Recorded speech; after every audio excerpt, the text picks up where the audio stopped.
गौतम अडानी का नाम आज पूरी दुनिया के अमीरों में शुमार होता है। गुजरात से निकलकर उन्होंने भारत समेत पूरी दुनिया में कारोबार को फैलाया। अडानी ग्रुप के चेयरमैन गौतम अडानी की दौलत हाल के वर्षों में रॉकेट की स्पीड से बढ़ी है। आलोचकों का आरोप है कि प्रधानमंत्री नरेंद्र मोदी के साथ करीबी के कारण उन्हें बिजनेस में जबरदस्त फायदा हुआ है, लेकिन अडानी ने इन आरोपों को खारिज किया है। उनका कहना है कि उनकी सफलता के पीछे कई नेता और कई सरकारें हैं। उन्हें किसी एक व्यक्ति नेता के कारण सफलता नहीं मिली है, बल्कि इसका श्रेय पिछले 3 दशक में हुए नीतिगत बदलाव को जाता है। अडानी ने साथ ही कहा कि प्रधानमंत्री नरेंद्र मोदी और वो एक ही प्रदेश से आते हैं, इसलिए उन पर निराधार आरोप लगाना आसान हो जाता है। अडानी समूह के पास अब $250 बिलियन से थोड़ा अधिक का संयुक्त बाजार पूंजीकरण है, लेकिन इसकी भी एक विनम्र शुरुआत थी। अडानी ने 1988 में अडानी इंटरप्राइजेस की स्थापना की, जिसका उद्देश्य कमोडिटी ट्रेडिंग व्यवसाय शुरू करना था।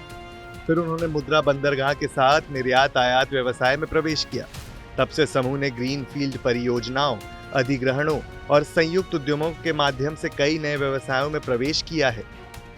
अब अडानी समूह में सार्वजनिक रूप से कारोबार करने वाली 7 कंपनियां शामिल हैं: Adani enterprises, Adani green energy, Adani ports and SEZ, Adani transmission, Adani total gas, Adani power, Adani Wilmar. 2018 में हवाई अड्डों का कॉन्ट्रैक्ट मिला। ओमान के अल दुख्म में स्पेशल इकोनॉमिक जोन बनाने का समझौता। पूरे देश के 8 हवाई अड्डे और 13 बंदरगाहों का कॉन्ट्रैक्ट। तेल उत्पादन और गैस पाइपलाइन के लिए 126 में से 25 कॉन्ट्रैक्ट का मिलना। ऑस्ट्रेलिया के पावर सेक्टर में कई डील मिली। मुंबई एयरपोर्ट में 74% हिस्सेदारी। मोदी राज के दौरान अडानी की 3 कंपनियां अडानी ट्रांसमिशन, अडानी गैस और अडानी ग्रीन अलग होकर बाजार पर सूचीबद्ध हो गई। इनका कुल मार्केट कैप 99,898 करोड़ रुपए है। यूपीए के कार्यकाल की शुरुआत तक अडानी समूह की कंपनियों की मार्केट वैल्यू 43,651 करोड़ रुपए थी। एक बार मोदी के पदभार ग्रहण करने के बाद अडानी के शेयरों में उछाल आया।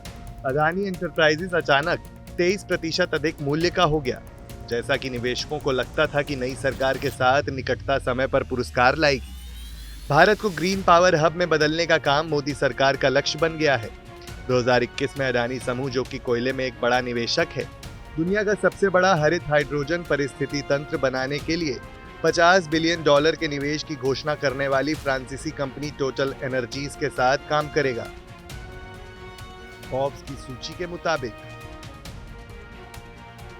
2014 में $3 अरब, 2015 में $7 अरब, 2017 में $11 अरब, 2019 में $20 अरब, 2021 में $75 अरब, 2022 में $127 अरब। गौतम अडानी की कंपनी वर्तमान में देश के सबसे बड़े निजी हवाई अड्डा ऑपरेटरों में से एक है। इससे पहले उनकी कंपनी बंदरगाहों और थर्मल कोयला बिजली संयंत्रों के प्रबंधन में भी रही है। अडानी ग्रीन एनर्जी ने 8 गीगावाट का सोलर प्लांट बनाने का ठेका भी जीता है। खासकर हवाई अड्डों और बंदरगाहों से संबंधित ऊर्जा सुरक्षा और बुनियादी ढांचे के उत्पादों में अडानी समूह की भागीदारी तेजी से बढ़ी है। देश की राजधानी कुछ ही हाथों में केंद्रित हो रही है। 2020 में मोदी सरकार ने कॉर्पोरेट टैक्स को 30% से घटाकर 25% कर दिया है। संसद में राहुल गांधी द्वारा लगाए गए आरोपों में सबसे बड़ा मुद्दा यही था कि अडानी को बीजेपी की सरकार ने फायदा पहुंचाया है।